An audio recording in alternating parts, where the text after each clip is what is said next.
Welcome everyone. I am Isaiah McGee, certified clinical hypnotherapist and director of a conscious life hypnotherapy and empowerment practice.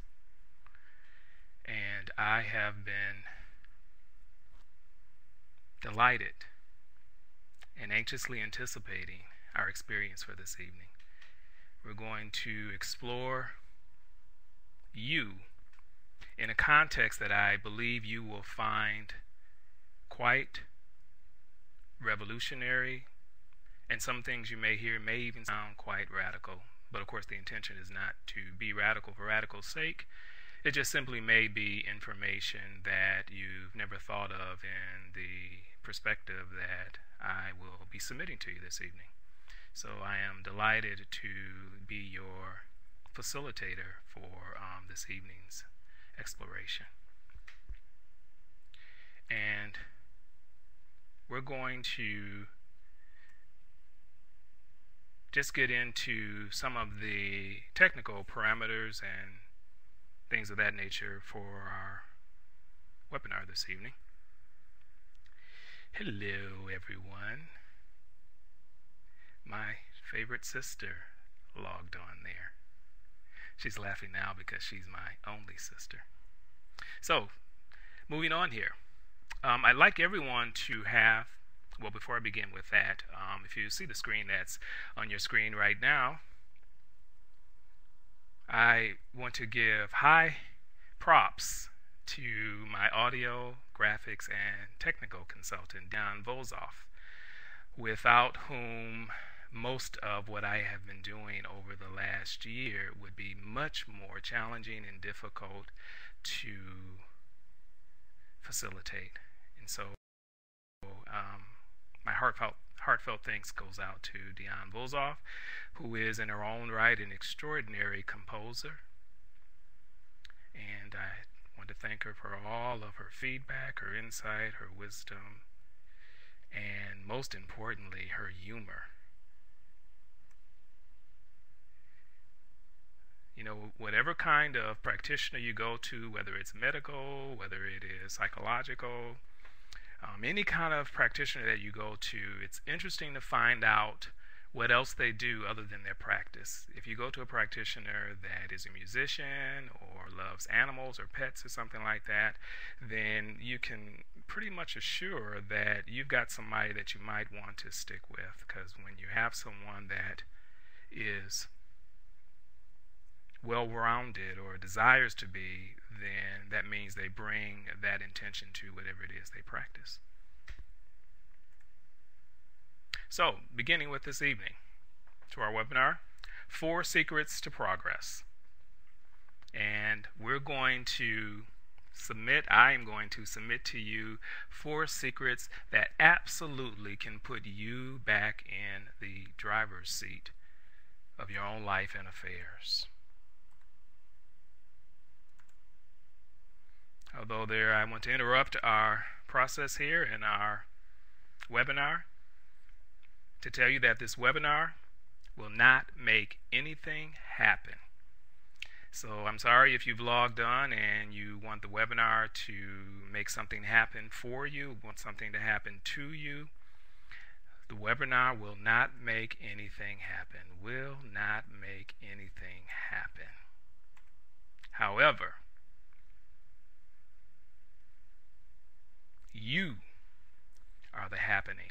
And so what this webinar will facilitate is enabling and empowering you to recognize the happening that you are.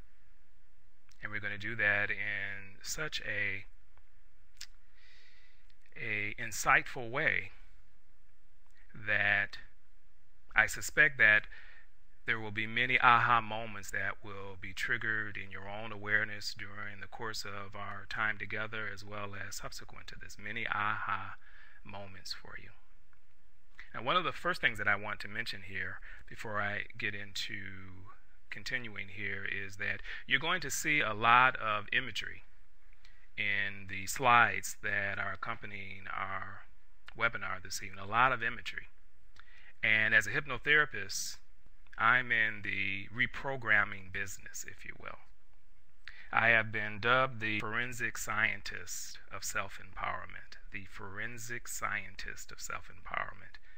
And what a forensic scientist does is that they are able to see behind the scenes of the evidence of things. And so the evidence of things in the context of what I do is the evidence of what is appearing in your life, what is appearing with your being, what is appearing with your frame of mind, in your mindset. And so as a forensic scientist of self-empowerment, I am able to submit to you the insight and the understanding that allows you to no longer be a victim of you, to allow you to no longer be a victim of you, to whatever degree that would resonate with you.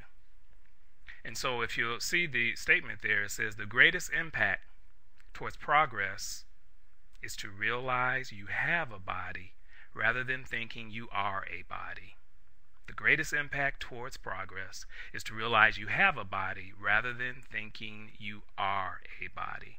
And we're going to explore through the time that we're together here this evening exactly the impact of making that shift, realizing that you have a body rather than thinking you are a body.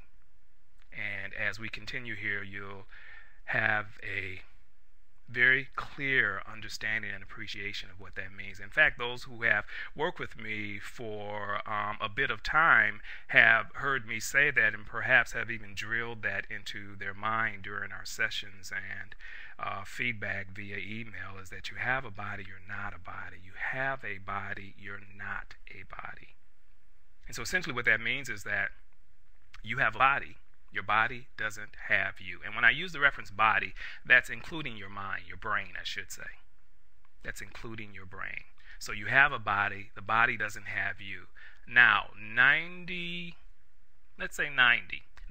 of the people on the planet operate unconsciously, mind you, but nonetheless operate from the upper portion of that image that you're looking there, where the you, the one that is sentient, which is the one that has volition, volition simply meaning the one that desires to do things, that usually is seen in the hierarchy of things as the smaller and the body being the larger. In other words, you tend to think that you are a victim of whatever you're feeling, you're a victim of whatever your thoughts are, you are at the mercy of whatever your conditioning has been, and so on. That is to think that you're a body. Now, when you flip the script on that, or you reverse that equation, and you look at the lower portion of that illustration there, where the focus and the emphasis of your identity is that there is you and you have a body. So you are the greater dynamic in the equation of you and your body. You have a body. You're not a body. As you're listening to the webinar here, I doubted if anybody's arms under normal circumstances just flung up in the air, because you did not tell your arms to fling up in the air. So that is a very simplistic analogy for, and there's another one I'm going to share with you in a moment, for the idea that you have a body, you're not a body. In other words, your body is primarily neutral. And it takes its cues, and we're going to talk about cues a little later on today. It takes its cues from you. However, our conditioning, consciously and subconsciously, tends to run the show, and we find ourselves on automatic. And so what my work is about is essentially coming off of automatic. And as you come off of automatic, then you find that you have what I call dominion over the body. And dominion is not the same thing as control. Control oftentimes stems out of fear. What dominion is to recognize the hierarchy. Hierarchy simply means to recognize who's boss. And as I said, your arms, if you decided to, excuse me for a moment while I adjust the mic here. If you decide to get up and go to the kitchen to get something to drink, now, your body will get up and go to the kitchen to get something to drink. However, if that was not something you wanted to do, the body's not going to move. So again, this is what is meant by you have a body, you're not a body. And we're going to see the ramifications of that when it comes to your affairs, your emotional state, your mental state, your finances, relationships, etc., etc., etc., as we continue to explore here. So if you have a body and you're not a body, then essentially we want to look at what blocks progress. What blocks progress? Our webinar this evening, 4 Secrets to Progress. So we want to essentially look at what blocks progress. And essentially what blocks progress is this: how do I remain the same through my desire for change? Kind of look at that statement there. How do I remain the same through my desire for change? And the statement in of itself is kind of an oxymoron, if you will. You're desiring change while you remain the same. And it's interesting, when I was writing my notes for preparing the materials for our webinar this evening, and I had written that note about the oxymoron of that statement. How do I remain the same through my desire for change? How do I remain the same? Now, this statement is largely unconscious, and to a degree conscious, but largely unconscious. And so when I was writing my notes, and I had written down that this was an oxymoron, and I realized that the word oxymoron has the word moron in it. And so I just thought, how fitting. How do I remain the same through my desire for change? And so essentially, your subconscious mind, and I'm in the subconscious reprogramming business, your subconscious mind, it negates or resists new information. Now, much of this information that you're going to get tonight, as I said, is going to trigger aha moments in you, and perhaps will be quite inspiring, empowering, motivational, all of those kinds of things. And essentially, it's going to be happening to your conscious mind, not your subconscious mind. It will be happening to your conscious mind. Because your subconscious mind, as we're going to get into, it operates on how it is programmed. So any novel information, any new information is appreciated perhaps and recognized and understood by your conscious mind, but until it becomes programmed into your subconscious mind, which is the greater operational part of you, then the information just simply becomes, at best, a temporary distraction. Even when the information is very good, very nourishing, very empowering, it becomes temporary unless the information reaches the subconscious and it begins to reprogram the subconscious. And so essentially that's where we're going to, and what we're going to explore this evening is, because you have a body and you're not a body, that means that you have the wherewithal, you have the capacity to do the reprogramming rather than thinking you are at the mercy of how you've been programmed. And much of our programming happens to us very unwittingly, unconsciously. We absorb things and we interpret them based on how we absorb them and we interpret them, and not necessarily how they may be intended or how they may have been expressed. However, we'll absorb them in whatever way we interpret them. And that's what I mean by oftentimes we're conditioned by things in spite of ourselves. And all of what I am sharing at the top of our webinar here is going to become clearer and clearer as we continue our journey this evening.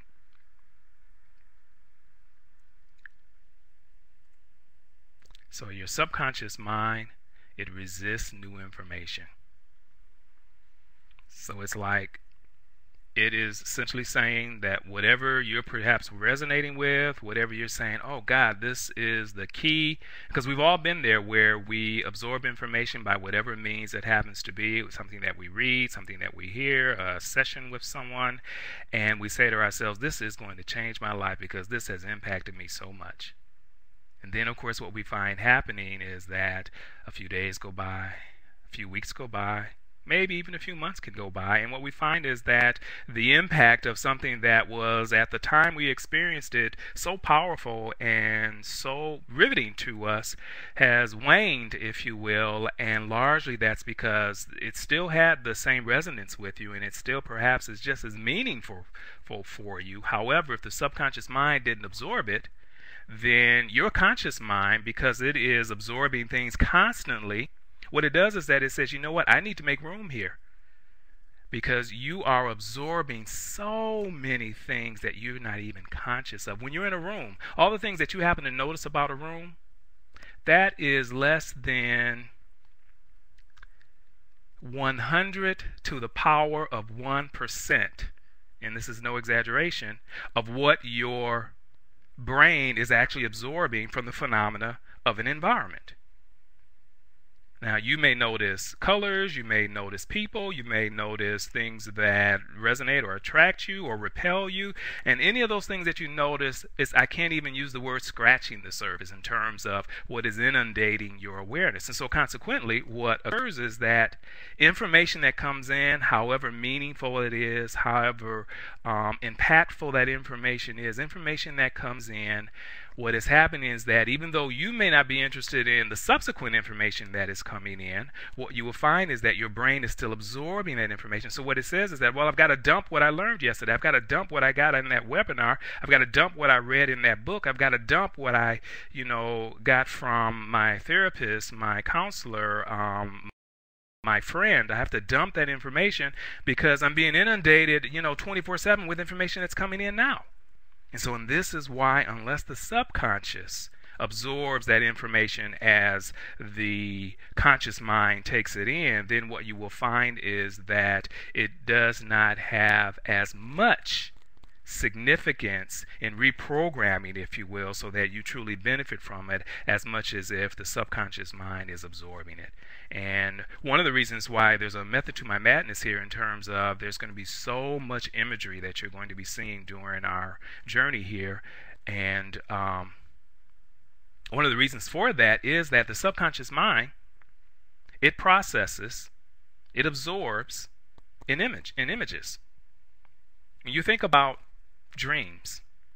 Now, when you dream, very rarely are you actually hearing or listening, if you will, in your dreams to conversations. Typically in dreams, you're seeing images. You're seeing enactments or reenactments of things in your dreams, because that's how the subconscious mind communicates, is through imagery. And so to mitigate to the degree that we can with this experience that you're having now in terms of mitigating what the conscious mind dumps out, if you will, and to allow it to be absorbed in your subconscious mind, the webinar here is really laden with a lot of imagery. Many of you who are attending the webinar this evening happen to be clients of mine and can probably recall how many of your hypnosis treatments involve a lot of imagery. And in a therapeutic context, that is no idle kind of device, if you will. It is the most effective way to reprogram the subconscious. In fact, I often have clients coming back to me 6 months after the fact, a year after the fact, years after the fact, if they come to me for whatever reason after the fact, and they will say something to me just in passing about something that they absorbed or experienced with me many moons ago. And that's because it was delivered, if you will, through the subconscious, through imagery. So imagery is very important. Now, I also encourage you to have pen and paper, because there's also going to be some processes that you're going to do. I think there's 2, maybe 3 processes that I'm going to ask you to pause during our webinar to engage, if you will. And again, even writing things down. I think you all have witnessed that things tend to get done more successfully or more often, if you will, if they've been written down. If you have your to-do list, you may not always get to your to-do list or everything on the to-do list, but you certainly find yourself remembering things that are on your to-do list because of the fact you wrote them down. And so that's another means of programming or absorption, if you will, to the subconscious.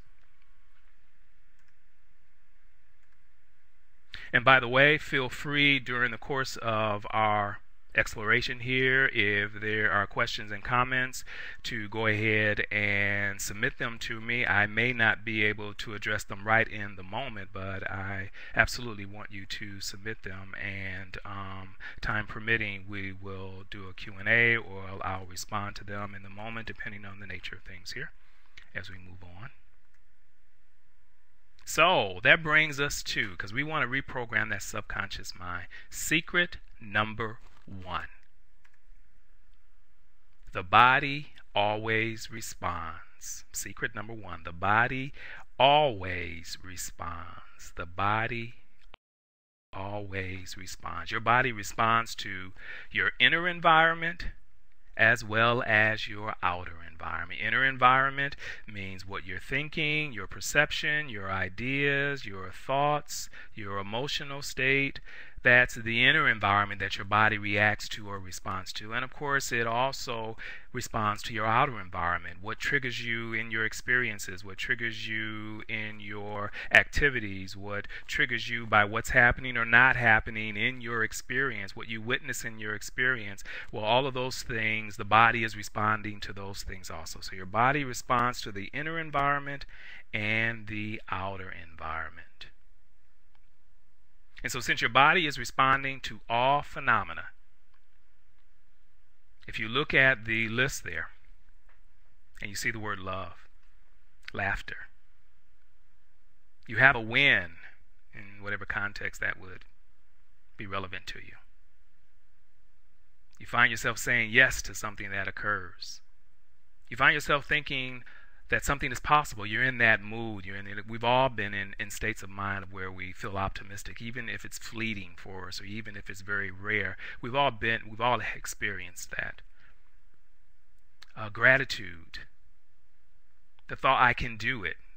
Whenever something occurs that triggers in you a bolt of confidence, if you will. Or excitement, enthusiasm, anticipation. I can't wait. If something causes you to say you believe in yourself, to say I will succeed, if you, by whatever means, get a realization or an epiphany in your awareness that life works. Every time you have one of those kinds of thoughts or anything in that kind of direction, literally your body responds. There is a quickening that happens physiologically, emotionally, mentally, subconsciously, consciously.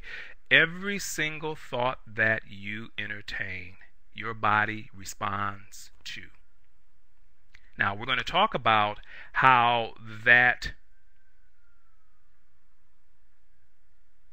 has its consequences in your state of affairs or your state of being as we continue here, but that's the first thing you want to appreciate. And secret number 1 is to appreciate that the body responds to all phenomena. So when you think that your exercise routine, when you think that a shift in engaging certain habits, and you're shifting and you are endeavoring to incorporate a different habit into your life, and you do something one time, you have a thought one time, your body's actually responding to that one incident.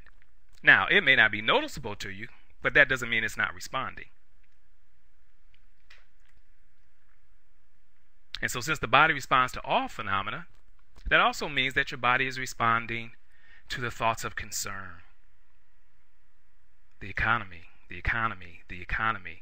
Every thought that you have, every report that you listen to, largely. And I will tell you why I qualify that as we continue on here. But the conversations of friends, peers, families, the thought that I can't, the thought there's too much competition. When you worry about this, you worry about that, you worry about this. If for whatever reason you're just feeling fed up and frustrated and you think life is a scam in whatever context, or you get frustrated or defeated because I just don't have this to do this. I just don't have this. I can't afford it. This is really difficult. Finding a job is really difficult. I can't trust men. I can't trust women. I can't trust what people tell me. I doubt people will believe, etc., etc., etc. I'm getting too old to do this. I'm getting too old, and this is where my life is. Because I'm this, because I'm that, because I'm this, I can't do this, I can't do that. And then we've all had excursions, if we don't find ourselves living there, in self-pity. And all of those kinds of thoughts. Keep in mind, your body, it's tuning in. Your body is eavesdropping. It's listening to everything. So it's listening to the good, it's listening to the bad. Your body responds to all phenomena. All phenomena. So let's take that first list that we were looking at there. Love, laughter, a win, yes, possible. Thank you, gratitude. I can do it. I can't wait to engage. I can't wait to do this. I believe in myself. I will succeed. Life works. You begin making plans. You begin imaging and imagining the goal, the endeavor, the possibility of something.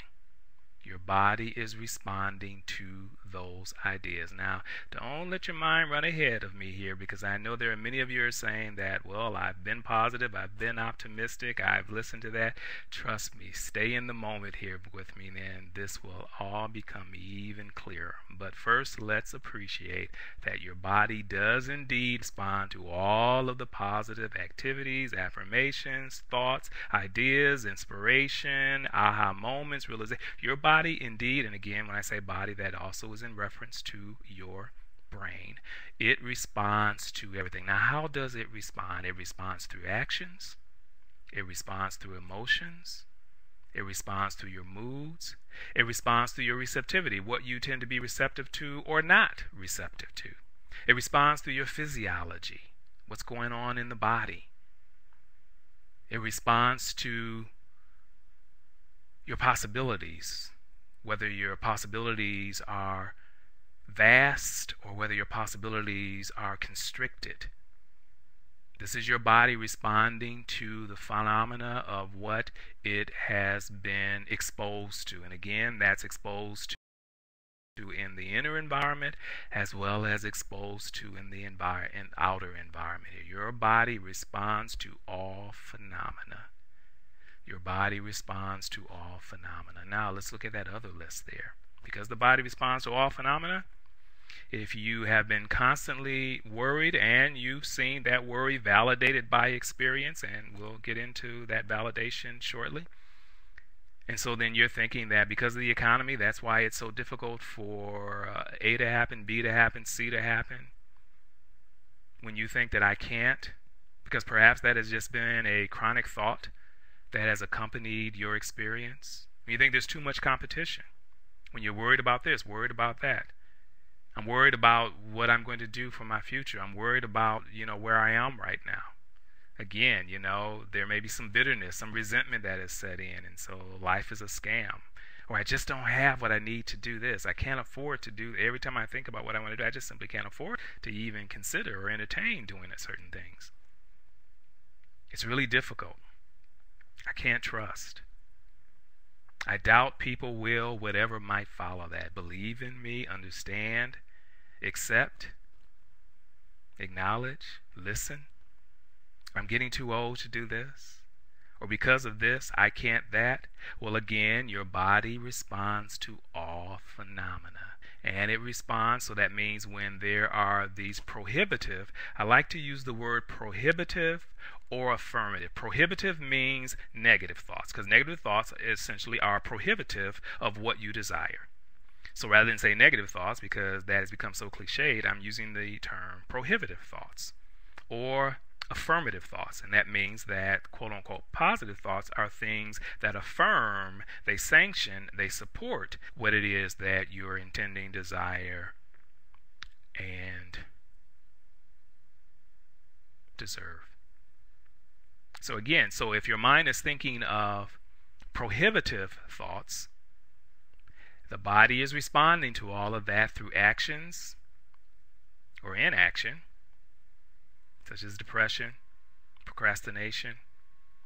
I think I'm getting a little ahead of myself here, but everything can probably bear repeating anyhow. Through your emotions, you just don't feel the gumption. You know, how's that old saying go? My get up and go done got up and went.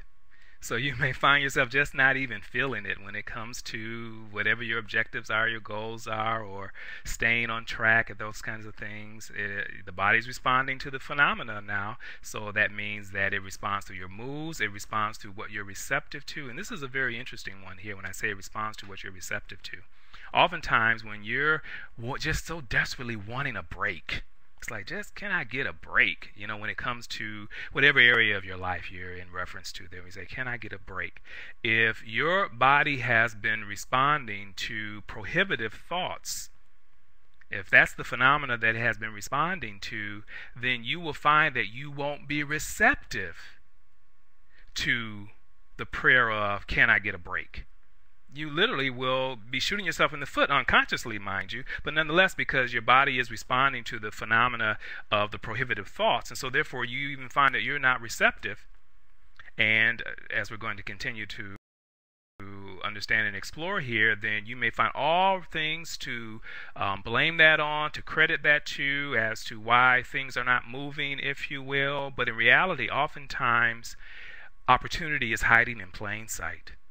Opportunity is hiding in plain sight.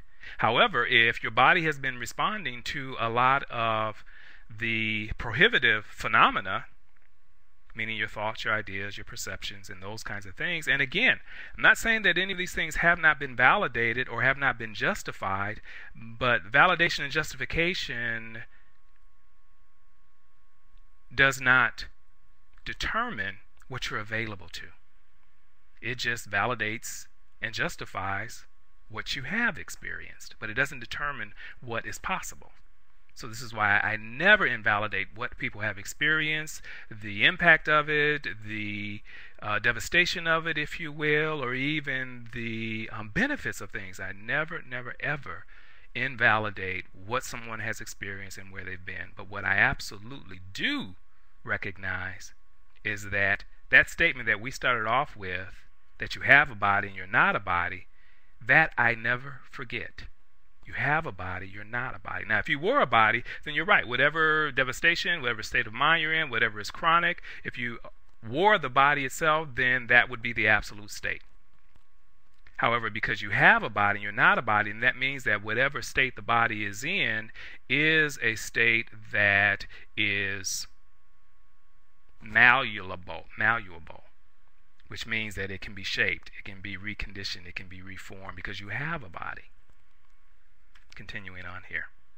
So this is what occurs.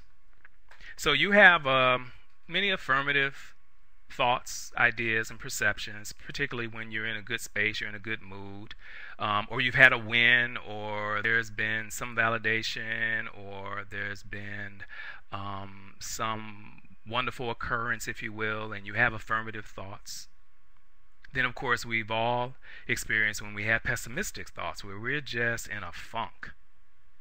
And so what occurs is that with, as I said, 90% of the people on the planet, is that they'll have affirmative thoughts, and because the body responds to everything, your body starts to move towards your goals because the wind of affirmative thoughts are behind you, are at your back, if you will. And so when you have those affirmative thoughts, there's actually momentum that, even though you may not notice it initially, there is momentum when you have those affirmative thoughts. And trust me, this webinar is not going to be about how you think positive rather than thinking negative. That's too simplistic. We've all, perhaps most of us, have been there. So trust me, this is just the setup, if you will, when we talk about secret number one here, that the body responds to all phenomena. And any of you that are familiar with me know me better than to think that I would do or engage anything that is cliche or anything that is simply about what sounds good. Those of you who know me. However, so I say that to say that this is going to be more about more than positive and negative thinking, as you're going to see as we continue here. So you have one thought that is affirmative, positive, and so that means the body responding to that thought, it begins to move in the direction of your goals. But then you have 4, 5, 6, 7 thoughts of pessimism. If you look at the lower arrow there where it says pessimistic perspective. So then that means that the positive thoughts are countered by the negative thoughts. And again, we're going to talk in a short while here about this whole thing of, well, how do you, guard your thoughts and that kind of thing, and how arduous that would have to be. However, but the case remains that for every positive thought that one typically has, there generally is, the ratio is probably, and this again is not exaggeration, the ratio is probably 1,000 to 1. It's true. Even for the most optimistic people, the ratio of positive thoughts to pessimistic thoughts oftentimes is about 1,000 to 1. Now, so that might make you wonder, well, how come we're all not going to hell in a handbasket? And some people may think that we are.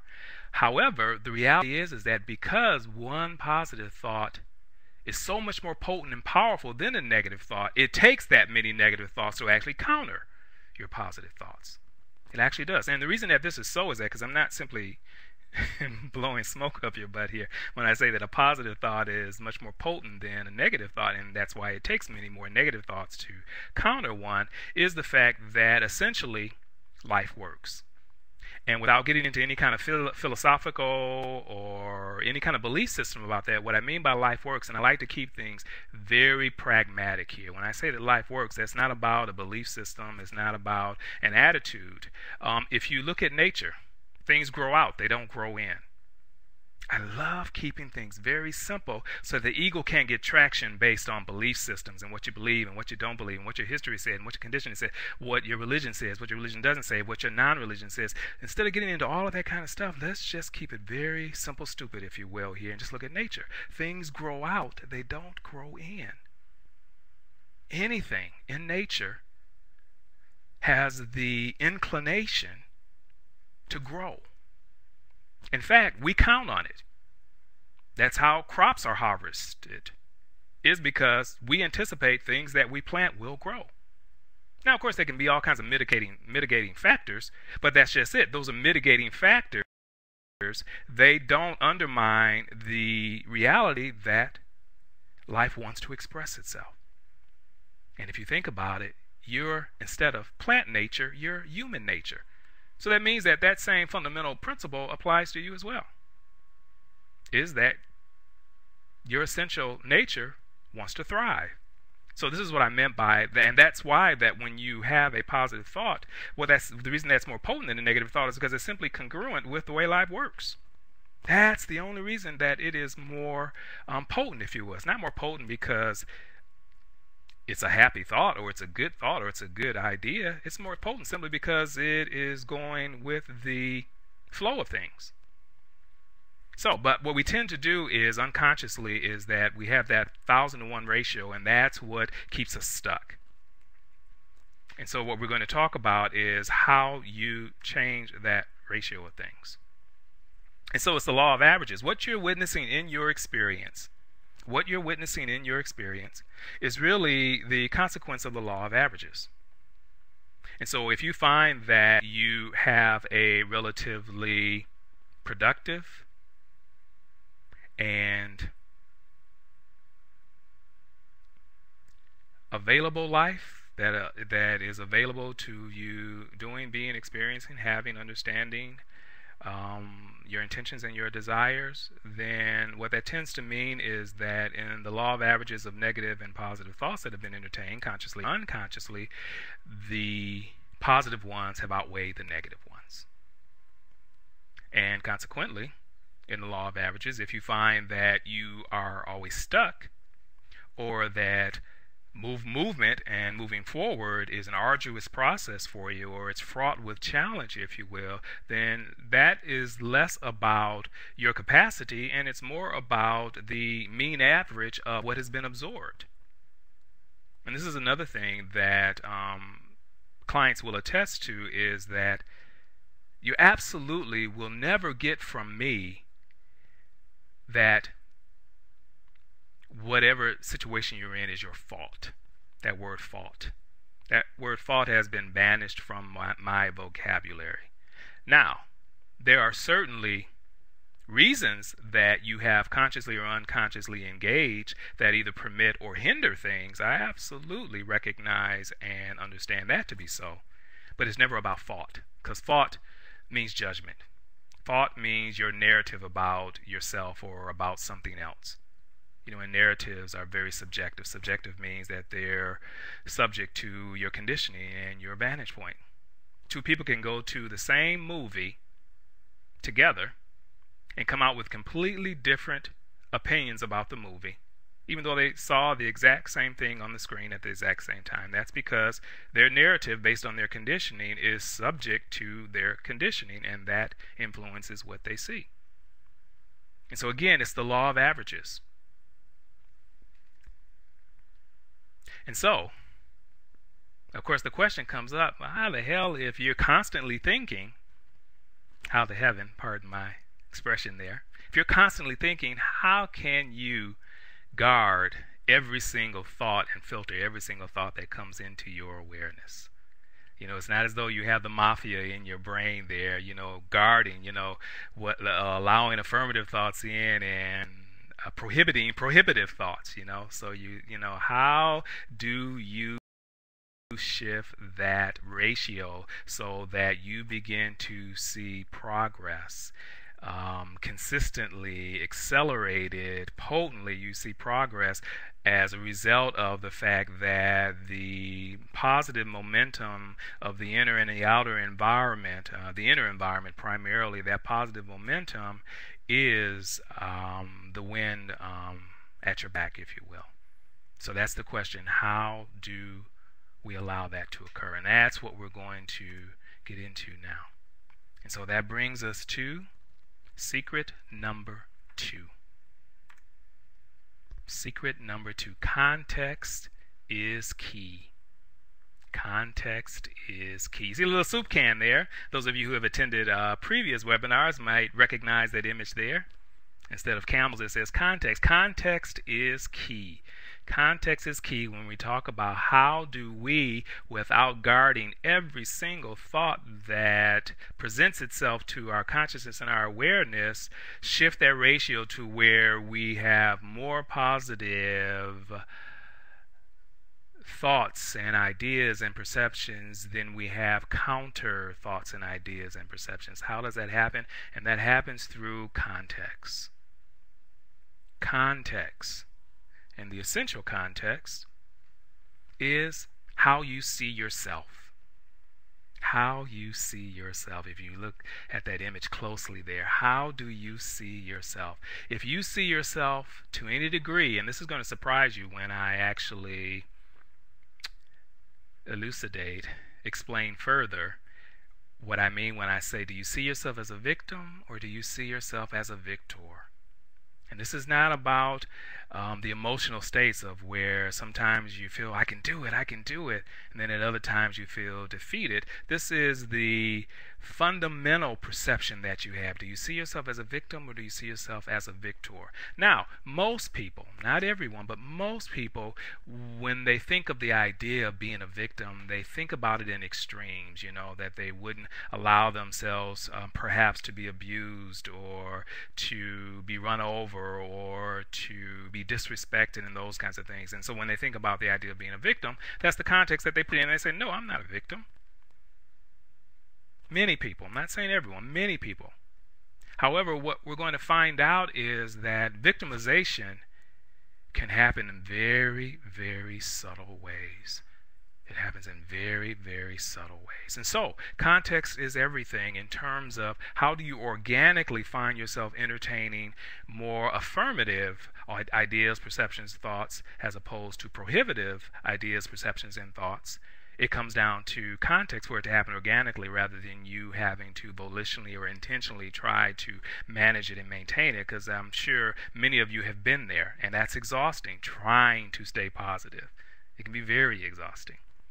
But however, context can allow that to become a very organic thing, because if one sees themselves to any degree as a victim of the economy, a victim of your present circumstances, a victim of your past, a victim of your situation, your gender, your race, your background, your age, your health, your finances, your education or lack thereof, your experience, a victim of your experience, a victim of your moods, your habits, your upbringing, your intelligence, how whatever context that you feel has undermined or you feel is a deficit, if you will, what that does is that it makes it very difficult to maintain an affirmative perspective. If you look at it's an uphill climb to maintain an affirmative perspective if one, consciously or unconsciously, sees themselves as being victimized by their experience, or a victim, or at the mercy of their experiences. And so it's very easy to default to doubt and pessimism. On the right side of the mountain there in the illustration there, it's very easy to default to doubt and pessimism when one consciously or unconsciously sees themselves, and again that can be to a extreme or to a very subtle degree when I say see themselves as a victim. And any time you feel powerless about what's going on, if you feel powerless because of the economy, you feel powerless because your past has been what your past has been and you can't change it, if you feel powerless because of that, then that means that you are, unconsciously as it may be, playing the victim card. You don't mean to. You may even be defiant. And oftentimes defiance is more a reaction than it is a state of being, of one being defiant and not allowing things to undermine them, if you will. So being defiant still can mean that one sees or entertains the idea of being a victim. And so, consequently, context is everything. If you see yourself as a victor, it doesn't matter your circumstances. If you see yourself as a victor, then your thoughts are different.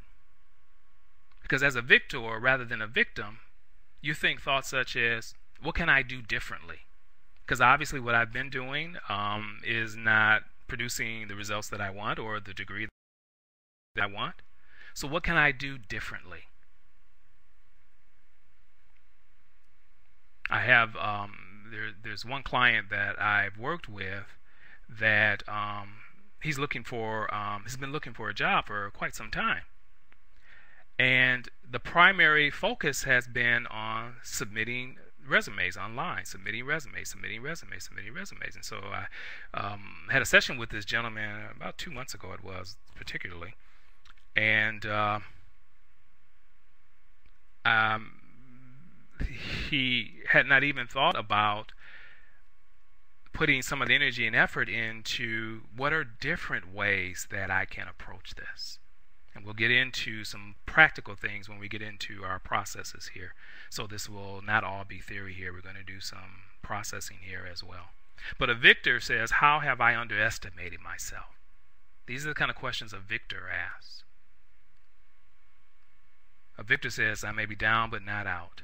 How can I grow from this experience? Or how can I grow through what I'm experiencing now, as opposed to being defeated by it, being constricted by it, going into resentment because of it, going into judgment, going into self-blame or other blame because of it? How can I grow through this experience? This is what a victor's attitude is. This is the thoughts that a victor entertains, if you will. What talents am I overlooking? What talents am I overlooking? If what I have been engaging or the practices that I have been engaging haven't been serving me to the degree that allows me to move forward, what am I overlooking? What skills, capacities, talents am I overlooking? How do I use the substance at hand?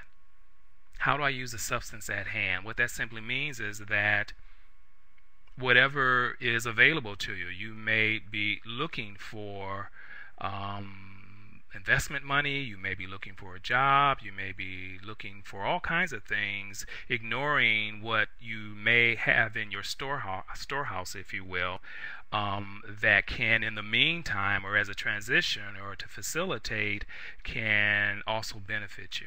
And so what a victor says is, how can I use the substance that's at hand? How do I strengthen my self-reliance? In other words, I'm not going to be passive when it comes to my job hunt and just send resumes and just expect, responses. I'm not going to be passive when it comes to relationships and just simply hope that it happens without being engaging or finding how I can be more available, more open, more involved, if you will. So a victor thinks of, how do I strengthen my self-reliance? A victor also thinks, how do I use resistance to trigger dedication? And we're going to talk a lot this evening about resistance. How do I use resistance to trigger dedication, as opposed to succumbing to the resistance? How do I use resistance to trigger dedication? That's what a victor would think. And because I know everyone that's listening to this has the inner victor in them, we're going to be talking about exactly how you use resistance to trigger dedication there. And so if you look at the illustration there, when you're of the mindset and the state of mind of being a victor and not a victim, it's very difficult for doubt to get traction. Very difficult for doubt to get traction. And so consequently, you find yourself restoring your mojo. You find yourself restoring your mojo. Again, because you know you may be down, but you're not out. You are looking at ways that I can use the substance at hand. You're looking at ways that I can grow from what hasn't worked. And from the victor mentality, doubt simply cannot get traction. You may have doubts, but it doesn't get traction. There's a difference between having doubts, of where you have episodes that are fleeting when you're a victor, because they just simply can't get traction. However, if you're a victim, then what you find is that you perhaps live in doubt.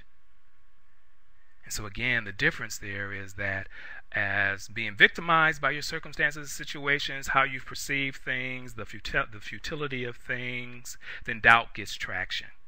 However, if you're a victor, then all of what appears to be constrictive experiences, environments, won't dampen your commitment, your zeal, your determination, your progress, if you will, because doubt simply does not get traction, and you are able to empower, restore, and maintain your mojo. So again, context is everything. Now, bringing this back to the positive or the prohibitive and the affirmative thoughts, you will find that as you shift from being a victim, whatever your experiences are, and keep in mind, this doesn't mean that your experiences have not been justified or validated. You have experienced what you've experienced. That is not what I am saying. However, if you do not allow yourself to shift into being a victim of that, then that is what shifts you into organically finding that you entertain on a very organic level thoughts that are more affirmative than thoughts that are prohibitive.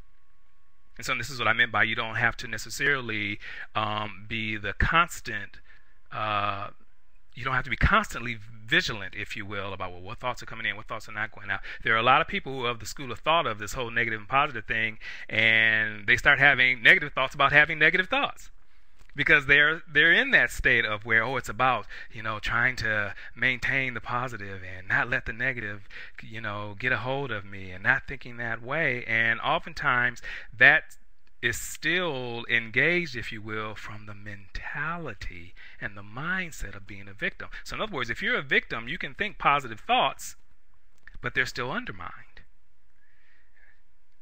However, you can be a victor and have those fleeting, spontaneous thoughts of doubt and forgetfulness, if you will, about who you truly are, and they won't get traction.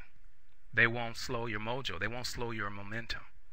So context is what allows you to tip the scales, if you will, in terms of the consensus, the mean average, the balance of your awareness, your mind, your ideas being more affirmative and therefore momentum producing, if you will, than not, is the context of whether you see yourself as a victim or as a victor. And again, you can use that word victim to a very subtle degree. Anything that you have felt powerless over means that you have unwittingly or unconsciously And I say that to be kind, because nobody wants to feel as though that, they're this way overtly, if you will. But you've been unconsciously a victim.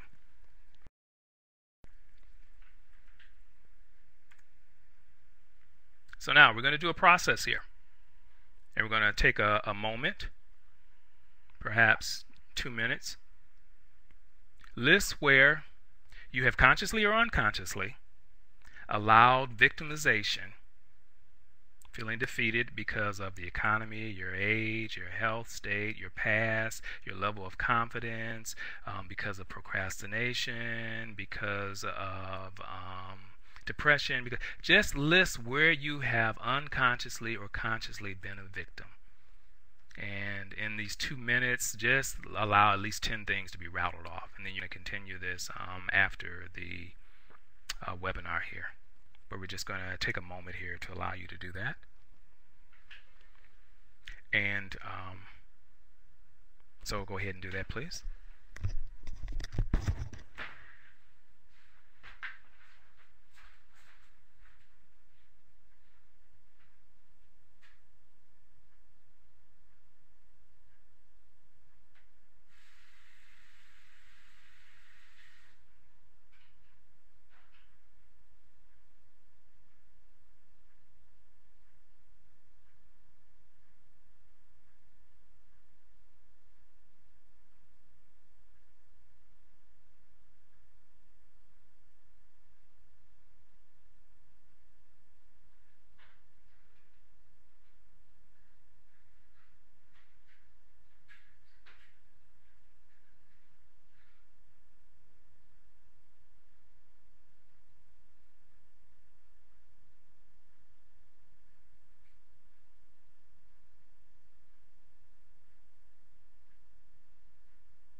All right, everyone.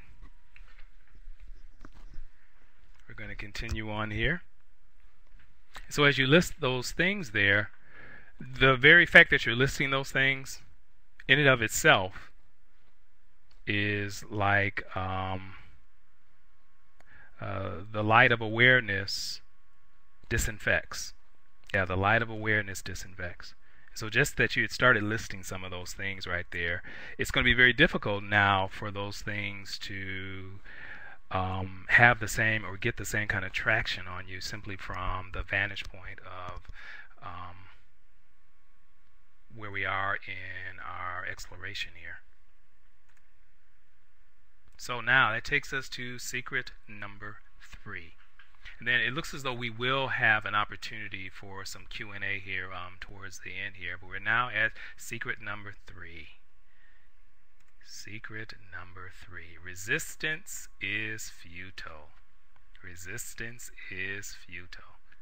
And any of you who happen to be Star Trek fans, you'll notice that that's the Star Trek Enterprise, because that's where that phrase was coined. Resistance is futile. Resistance is futile. But we're going to see how that relates to the context of the 4 secrets to progress here. Resistance is futile.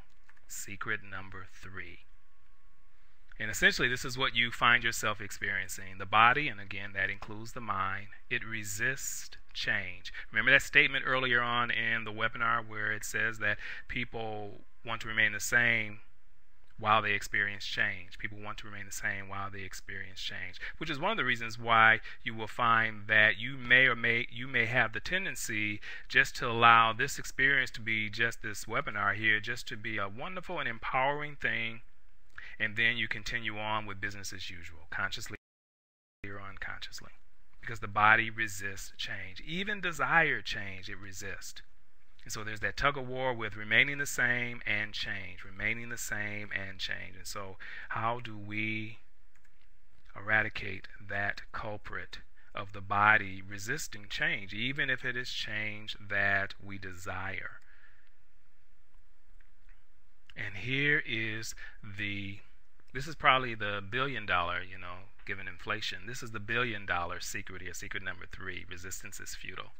What resistance means? Resistance does not mean that you are lazy. Resistance does not mean that you don't have what it takes. Resistance doesn't mean that you're too fearful, you don't have enough confidence. Resistance means that something is unfamiliar. Now again, I want to emphasize, and it may even come up again in one of the slides here, but I want to emphasize you have a body, you're not a body. And the reason that I say that right now is that because to you, resistance gives you reason to judge yourself, to blame yourself, etc., etc. If you have resistance to working out, you have resistance to doing, going the extra mile to do this or to do that. You have resistance to that, and so then you blame yourself, and you get in a funk because the resistance is there. You just can't seem, like I said, you get up and go, done got up and went, and you just, so you begin to blame yourself. You're in judgment. Of course, those all happen to be thoughts, ideas, and perceptions. And remember, as I said in secret number, was it 1? Yeah, that the body responds to everything. And so even your blame and your judgment that you feel is justified because you're witnessing your own resistance causes your body to react to that by having more resistance. So now, to make resistance innocuous, to make it something that is benign, if you will, what resistance simply means is that something's unfamiliar. And as an organism, and this is what I meant by you have a body, you're not a body. As an organism, the body is an organism. And the body recoils from danger. Now, you, keep in mind, there's you and there's your body.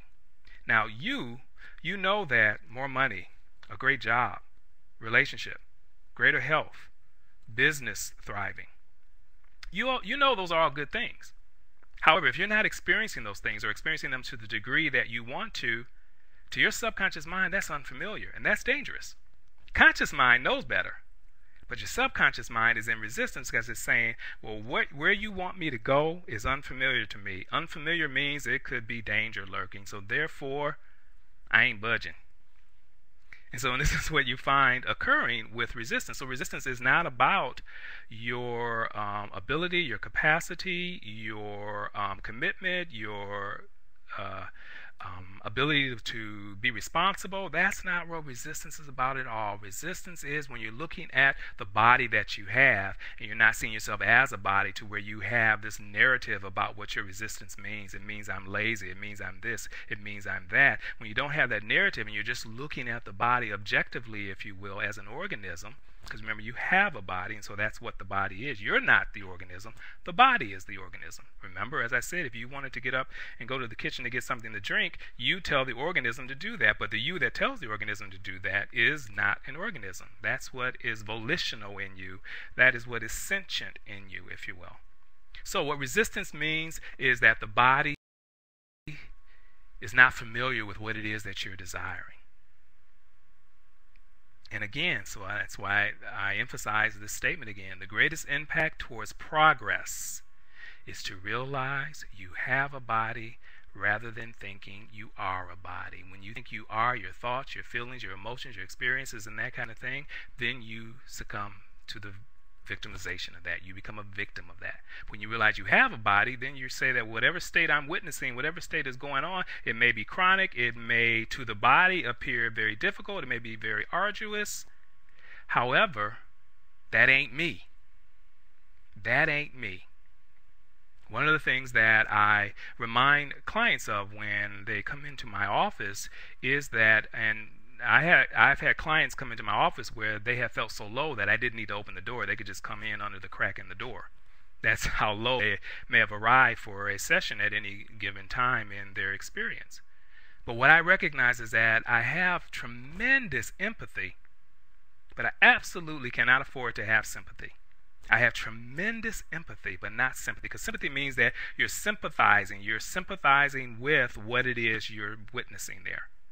And so since I know that you have a body and you're not a body, I know that no matter how devastating, how devastating something is, that it's not you.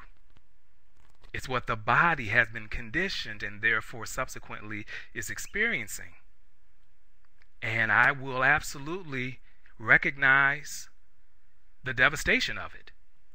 But I absolutely do not move from the reality, and this is where you want to be too, that anything that you've experienced or not experienced, that's an indication of you. And so, your resistance, which shows up, in procrastination and fear and doubt and unwillingness, your resistance simply means that something is not wired in the organism that is your body, your brain. Something is not wired. What is wired is known. And as I mentioned, as an organism, your body craves the familiar because familiar means safe. Again, this is subconscious, not conscious. Cognitively, you know you want more money. Cognitively, you know you want a more fulfilling relationship. Cognitively, you know you want to lose weight. Cognitively, you know this, you know that, you know this, you know that. However, to the subconscious mind, as I said in a former webinar, if it ain't wired, it ain't happening. It ain't wired, it ain't happening. And again, this is why there's so much imagery. You're being inundated with imagery through this webinar here, because it's helping to wire the dynamics and the secrets that we're exploring here. So, resistance simply means something isn't wired. And that's the kind of objectivity you want to have with yourself, because man, that releases judgment. It releases blame. It releases self-condemnation when you recognize that, oh, the body has not been wired yet for whatever this thing is I'm desiring. The body hasn't been wired. It's not because I can't, not because the economy, not because I won't, not because it's just my lot in life. None of those things. It has not been wired yet. And so what the body does is that the body acclimates to what it knows. The body acclimates to what it knows. And so the image to the far left there, those are neurons firing. And this is what happens when something has been wired in your subconscious mind. When something has been wired, in terms of habits and activities, then when the brain begins firing, it's firing on the things that have been wired or the things that it knows. So the body acclimates to what is known. The body acclimates to what is known. So, with regards to your finances, your health, relationships, career, emotional state, progress, your habits, your choices, addictions, your body has simply acclimated to what it has experienced. It's acclimated. Keep in mind, your body is an organism. You're the one that is sentient. You're the one that has volition and the desires. Your body is just a very neutral body, neutral instrument, if you will. And so the body acclimates to what it knows, because those are the neurons that fire. So if your finances are in a certain condition, in a certain state, then your body says, this is what it means to be me. If it is your health, if it is relationships, your emotional state, your body is saying, this is what it means to be me. So as far as your body is concerned, that is it maintaining normalcy. People may be familiar with that term homeostasis that I've used in a former webinar. And by the way, you can get all 4 or 5 of the past webinars in this webinar series. Simply email me and I'll give you the details on that. But in a former webinar, I mentioned the word homeostasis, and that's the body's desire to maintain normalcy. And so even if constriction and lack and limitation and fear and doubt have become chronic or have become very familiar, the body says, oh, this is what it means to be Joe. This is what it means to be Sue. This is what it means to be Peter. And so it says that's normal, so I'm going to try to maintain that because I think I'm doing, this is the body talking, I think I'm doing you a favor. Well, the body doesn't really talk because it's neutral, but if it were talking, it would say, I think I'm doing you a favor by maintaining, regulating homeostasis, normalcy. This is what I have come to see as being normal. So the body acclimates to what it knows. Give you a good example here is I recently was referred to a wonderful, excellent chiropractor, and had a couple of sessions with him. And even though he's making the adjustments, Of course, he's informing me of the exercises and the things that I will need to do with the body to accommodate the adjustments so that the body does not default back into what it had acclimated to what it had acclimated to. And by the way, excellent chiropractor, and so he's in the Miracle Mile area. Those of you in the Los Angeles area participating in the webinar, and I'll be happy to give you his information. But at any rate, so what is not lost on me is that it is just as important that I reacclimate based on his guidance as the sessions that I actually have with him. Because if I'm not acclimating, then the body's going to default. So the body acclimates to what it knows. And so if I want my body to know a different structure for the body vis-a-vis the chiropractic adjustments, then I've got to acclimate it to the realignment. So you want to acclimate. And here's the thing. The body does not deduce. It does not deduce. What does that mean? The body does not deduce. What that means is that the body itself doesn't assess, it doesn't judge, it doesn't determine. The body acclimates to what it knows. In other words, your body doesn't know that deteriorating health is a bad thing. Your body doesn't know, your brain doesn't know that not having enough money and funds to do what you want to do is a bad thing.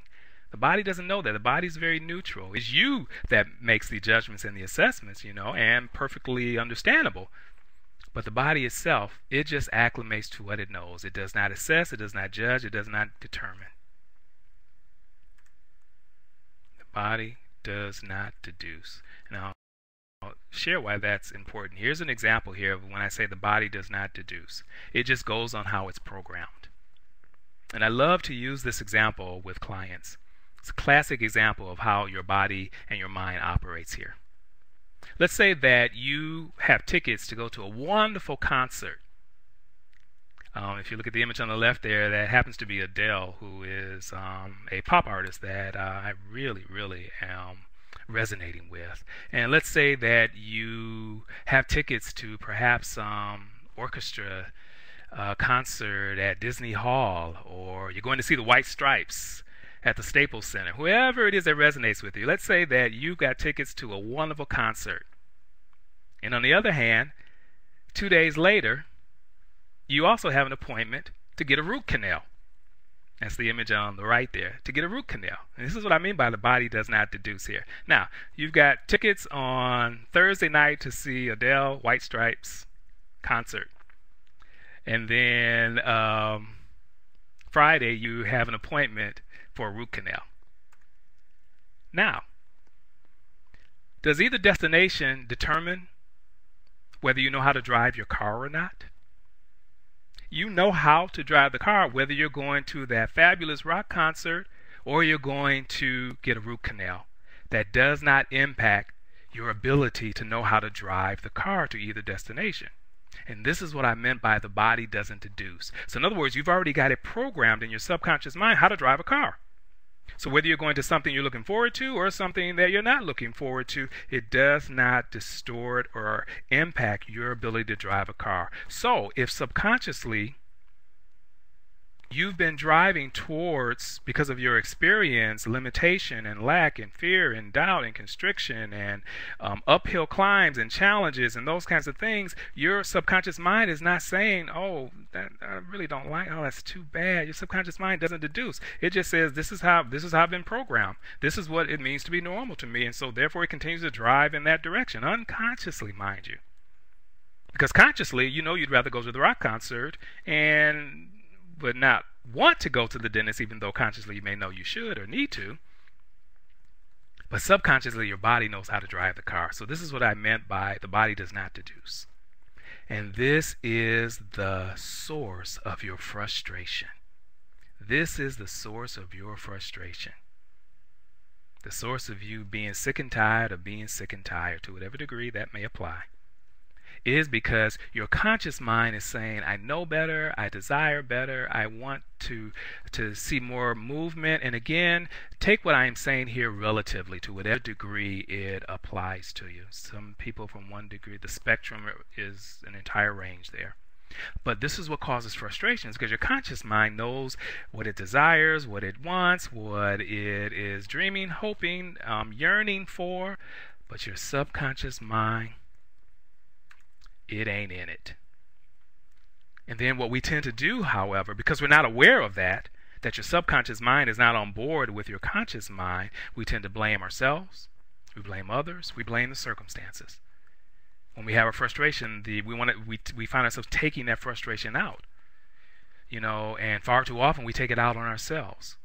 Self-condemnation. I'm not this, I'm not enough, I'm not that, I'm not this. And what it simply boils down to, and this is why it's so important to realize you have a body, you're not a body, because that's what allows you to make everything very benign rather than going down the rabbit hole of what your narrative says your feelings mean.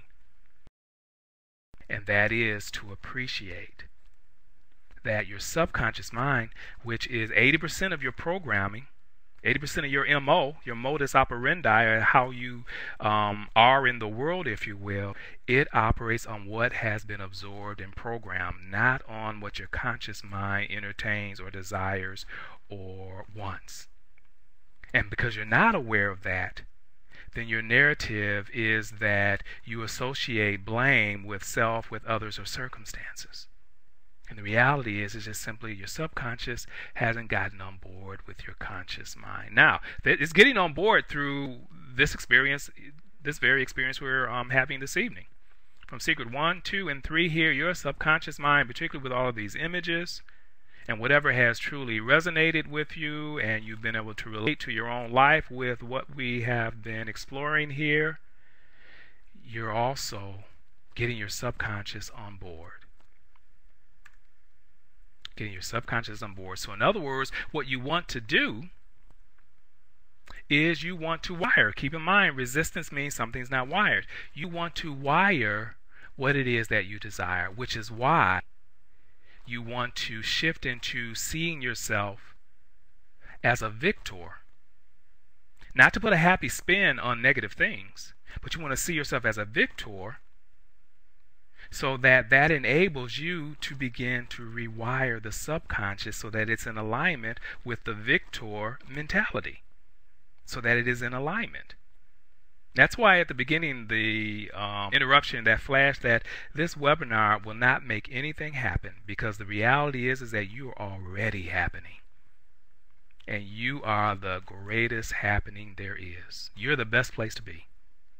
This has nothing to do with your conditions, your circumstances, your environment, how challenging things have been, how chronic things have been. Essentially and fundamentally, because you have a body and you're not a body, that means you're the best place to be in order to reprogram. And essentially you're reprogramming the subconscious so that it's on board with your conscious mind. This is the business I'm in. Getting the subconscious on board with the conscious. So your body acclimates. Your body acclimates. It acclimates to constriction, misery, anger, substances, excessive fear, doubt, low esteem, guilt, blame, procrastination, etc. Your body acclimates if this is what you have found is the experience. Your body acclimates to that. Of course, you don't desire any of that. Now, looking on the right column there, your body will also, because, as I mentioned, the body doesn't deduce, it's very neutral, it will acclimate to possibility, optimism, progress, growth, love, confidence, abundance, opportunity, health, esteem, etc., etc. Your body will acclimate to that too. You know, one of the things that I submit to clients, and this is one of the first questions that I almost invariably hear from every new client, is they wonder, will this hypnosis work? Will it take? You know, I've been experiencing whatever has brought me in to see you for years. It's been constant. It's been that. And I kind of smile to myself, because your subconscious mind, since it does not deduce, doesn't buy into the longevity of something, doesn't buy into the degree of something, doesn't buy into the chronic nature of anything. Fortunately, Now, your conscious mind, that's another story. Your conscious mind may still buy into, oh, I've had this a long time. That means it's going to be hard to get rid of. But your subconscious mind, it will get on board with programming just as it has continued to get on board with programming, because essentially you certainly have not wanted any of the constricting things to happen to you, but yet you have found yourself experiencing them. So that means that your subconscious mind has just simply absorbed the programming. Conversely, it will absorb the programming that is in alignment with your desires, your intentions, your goals, and movement and progress as well. It will adapt and acclimate just as conversely as it does the other way. So now, how do we get the body to acclimate to possibility, optimism, progress, growth, love, confidence, abundance, opportunity, health, esteem? Here are your cues. Your cues. Resistance is a cue. Fear is a cue. Doubt, procrastination, blame, depression, anxiety, guilt, those are cues. When you realize you have a body, you're not a body, because when you think you are the body, then resistance is you, fear is you, doubt is you, procrastination is you, or you who you think you are, blame is you, depression is you, anxiety is you, guilt is you. When you think you are a body, when you realize you have a body, then those things become cues. And what they become cues for is that if you feel resistance to something, oh, that means whatever it is I'm resistant to hasn't become wired yet. That's all that means. It doesn't mean I'm lazy. It doesn't mean that I'm a chronic procrastinator. It means that whatever it is that I am witnessing my procrastination in is because that thing hasn't been wired yet, not because I am a procrastinator.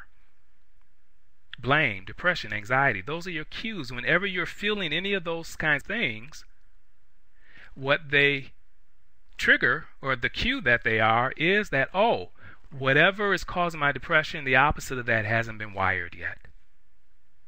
And this is how benign and innocuous I want you to be with your body, because you have a body. You're not a body. You have a body. Clients who have been with me for a period of time, successfully so, have heard me drill that into their awareness. So these are your cues that tell you that something needs to be wired in. Something needs to be wired in. Doesn't mean that this is your lot in life. Those things that are listed there. Just means that you want to begin rewiring and reacclimating. Now, how do you continue to do so? We're going to engage a process here. In this process, Google is your friend. I'll explain that in a moment. Therapeutic support for the reprogramming. Activity. This is the rewiring process we're talking about here. Follow through. And then I'll get to the last thing there in a moment here. I'm kind of anxious myself at this point. I've forgotten what it is. But we'll see. But here's a process that I want you to engage here.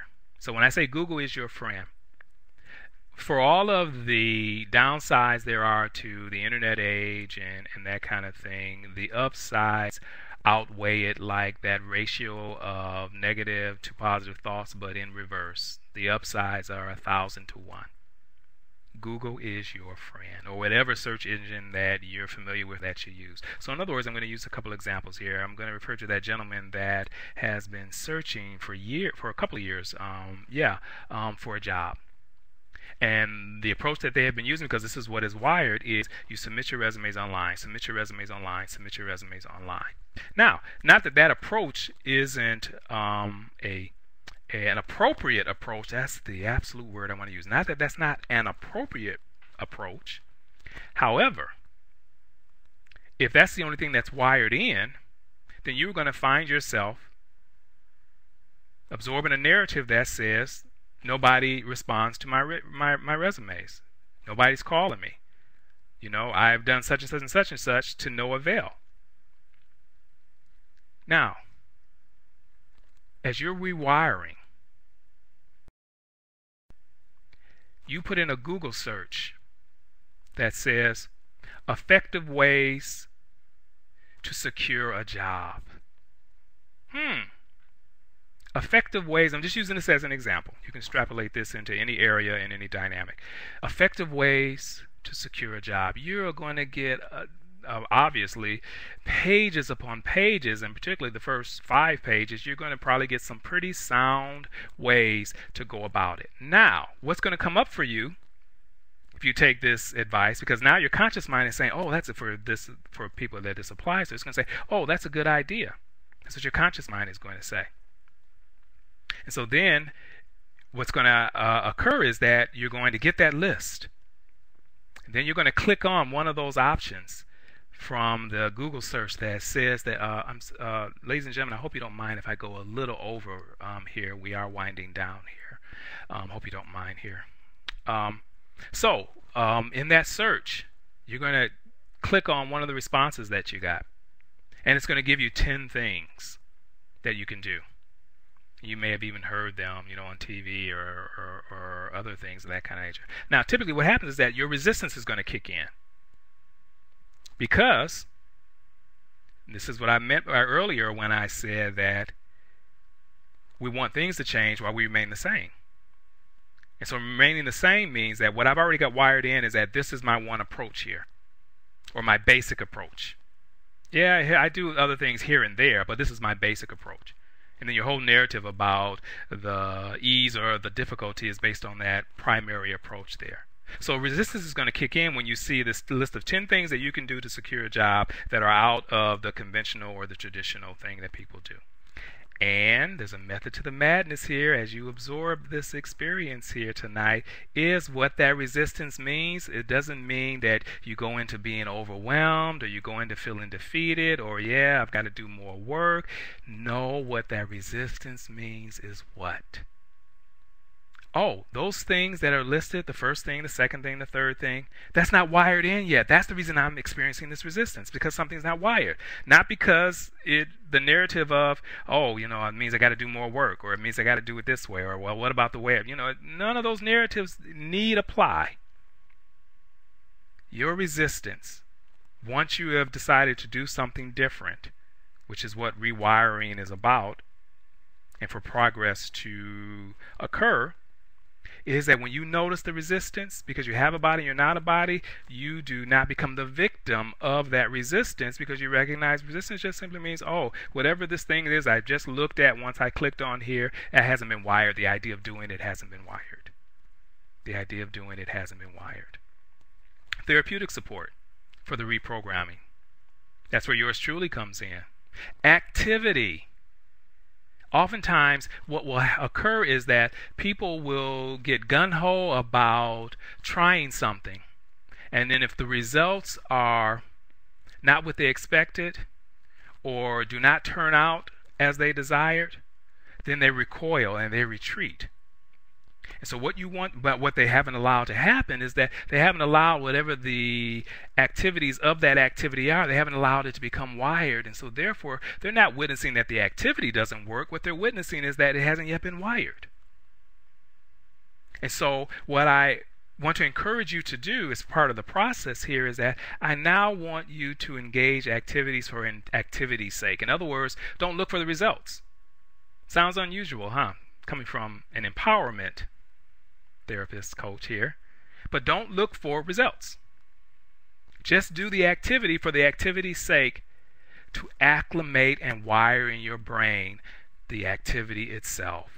And because it becomes wired, the consistency of it, because it's become wired, not because you're just disciplining yourself, but because it's become wired, the consistency of it then yields the results. So in other words, I want you to engage things that you have already begun to engage or have engaged before and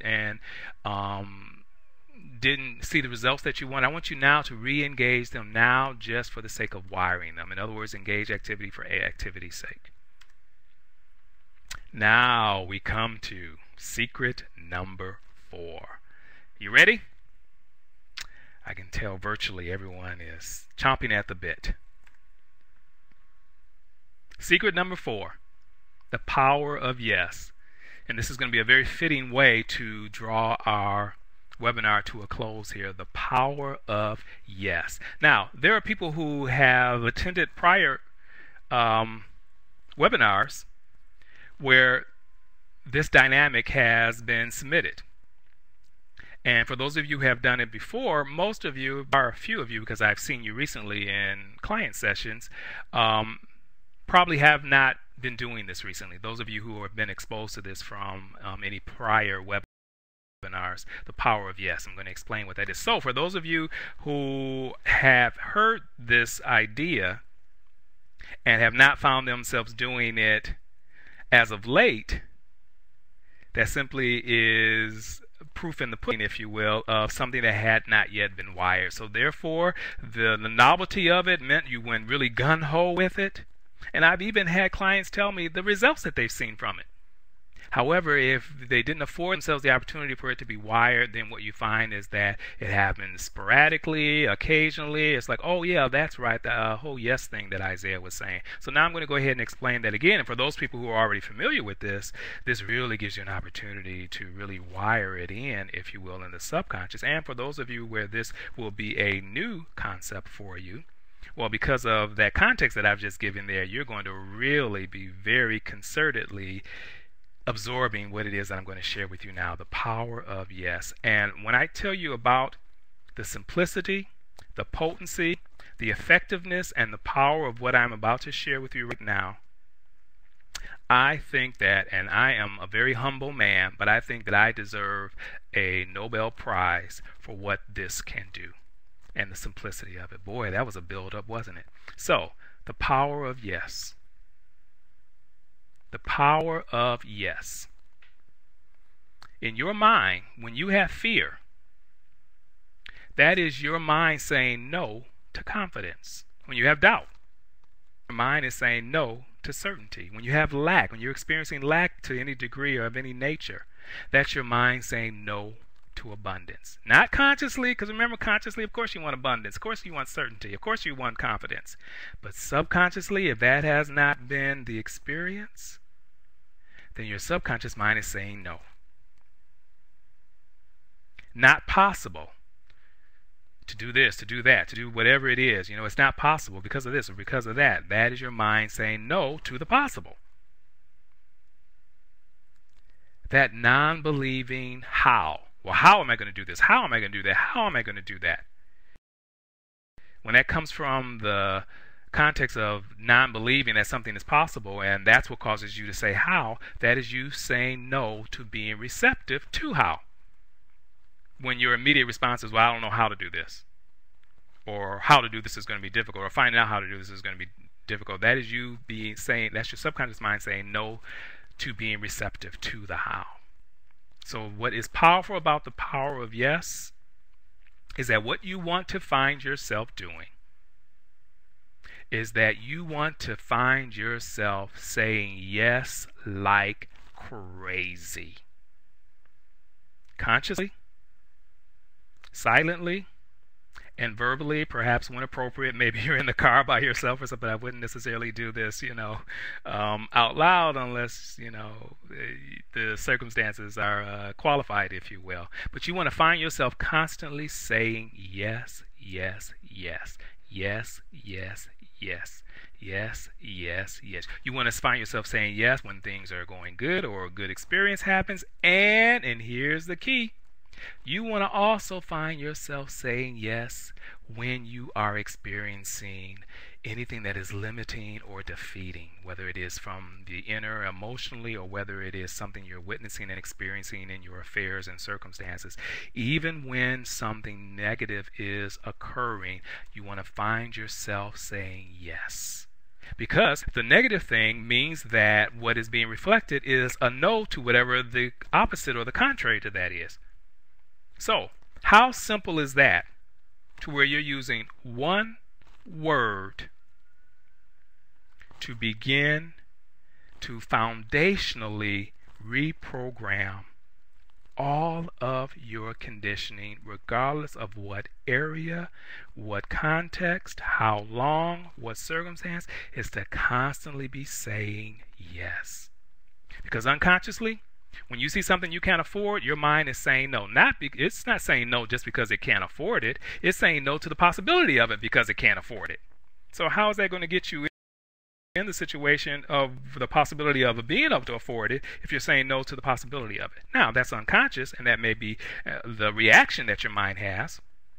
But nonetheless, this is why if you constantly say that word to yourself or out loud when appropriate, yes, yes, yes, you will absolutely begin to see some things occurring in your life that you desire, and you will begin to see positive momentum, positive shifts, positive occurrences. I can attest to this in my own life, and I can attest to this from clients coming back sharing things with me regarding this. So you're saying yes to affirm, and you're also saying yes to neutralize. You're saying yes to affirm, you're saying yes to neutralize. So one word can take care of every single circumstance that you're confronted with or before you, internally or externally. One word. Yes, I'm available to accept my Nobel Prize, please. One word. Constantly. And you want to do it when the novelty of this wears off. Because when the novelty wears off, that will mean, remember I said earlier, that your conscious mind, it says, you know what, I got to dump this because the more stuff is coming in. So then it means the only way that it won't get dumped is if it goes into the subconscious. So that means even when the novelty wears off, you continue to remind yourself to engage the yes factor, saying yes, yes, yes, so that it becomes so programmed that it becomes instinctive. Yes, yes, yes. So in review, 4 secrets of progress. Secret number 1. The body always responds. It's responding to every phenomenon, every thought, every consideration, every emotion, all of that. But you need not be concerned and worried about that if you find yourself thinking negative thoughts or feeling worried, or you don't have to worry about that. Just understand that the body is responding to that. And because you're also going to remember that secret number 2 is that context is key. If you find yourself shifting from being a victim to a victor, then this is what I mean by you don't have to worry about having witnessed in the body thoughts of negativity and fear and doubt and pessimism and depression and blame and judgment and all those kinds of things. You don't have to worry about, well, what is this causing him? You don't have to worry about that at all, because you're going to also employ secret number 2. Because you're going to be shifting in the midst of all of that from being a victim to a victor, and that's going to immediately begin to organically reprogram what you accept in your awareness and what you rebuke, if you will, what you resist, if you will, and I mean that in a positive way. And then secret number 3, understanding that resistance is futile. You have not accomplished anything through your resistance, and I am sure that every single one of you would agree with that 100%. You have not accomplished anything that you desire to if you were resistant to that thing you desired. So resistance is futile. So you might as well go ahead and reprogram and use resistance as your cue to tell you that something hasn't been wired yet. Resistance is futile. However, it does serve you. It does serve you as a cue. And of course, secret number 4, the power of yes. And so this is something that everyone participating in this webinar can engage from the moment they sign off, is beginning to say yes, yes, yes. When you're doing whatever you're going to do the rest of the evening, you're saying yes, yes, yes. When you wake up in the morning, you're saying yes, yes. But keep in mind, don't do this to make something happen. Do this to program it into your awareness so that the happening that you are is permitted to express itself. This will not make something happen, as the admonition that I submitted at the beginning. This will not make something happen. Yet you will witness things happening, because the yes reprograms all the no's from your experience, all the no's from what you've absorbed, all the no's from how you've been conditioned. So that one single word, and you can apply it whether something good is happening or something bad is happening, because you're not saying yes to the negative. And I had that question asked before, is if I say yes and something negative is happening, am I saying yes to the negative? No, you're saying yes to the contrary thing that the negative that you're witnessing represents. So you don't have to worry about that. You know the context in which you're saying yes, so you don't have to worry about what consideration that you're saying it within. So there you have it, the 4 secrets to progress. Now, those of you who have been on, have experienced the webinars before, what I encourage you to do is to listen, view this webinar at least 6 times in the next 2 weeks. Seems like a lot, huh?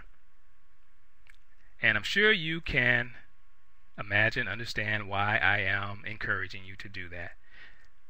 So that within these next 2 weeks, when your conscious mind begins dumping because it's absorbing more, the repeated viewing means that it begins to get into your subconscious programming. And that's pay dirt. That's where you want it.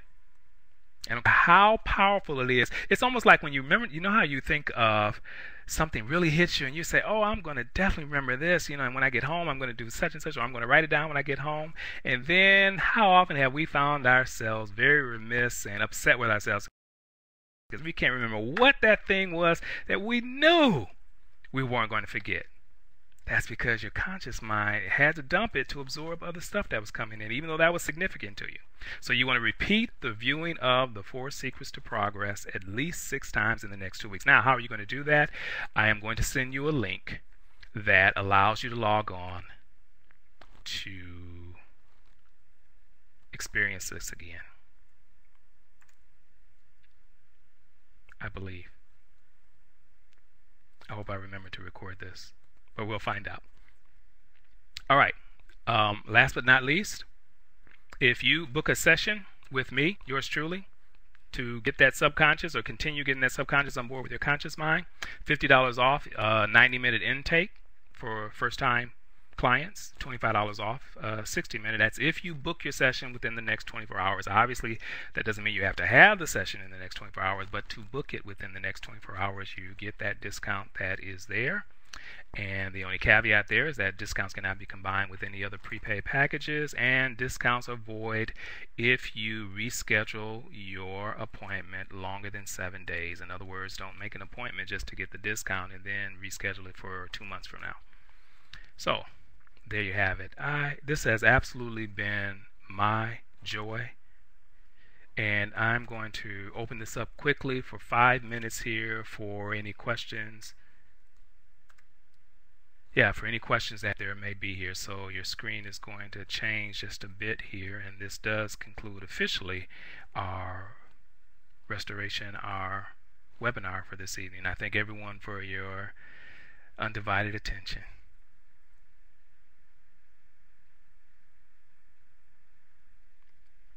Wonderful.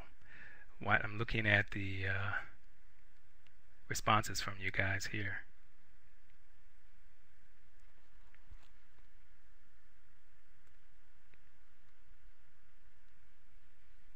And Dion, if you can stay on or connect with me afterwards, I'd appreciate it. So reading your responses, you're absolutely welcome, Miss McGee. There's a question here. How do I say yes to the limiting experiences thoughts? I have concern that I am. Yeah, I imagine that question came in before I had submitted to you that that yes is in response, or it is the contrary that you desire. So you can say yes in the midst of limiting experiences as well.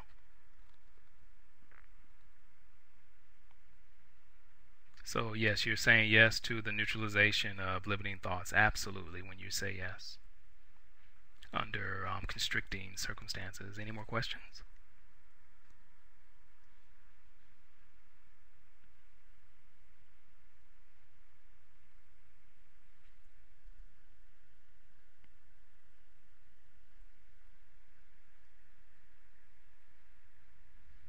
All right, everyone.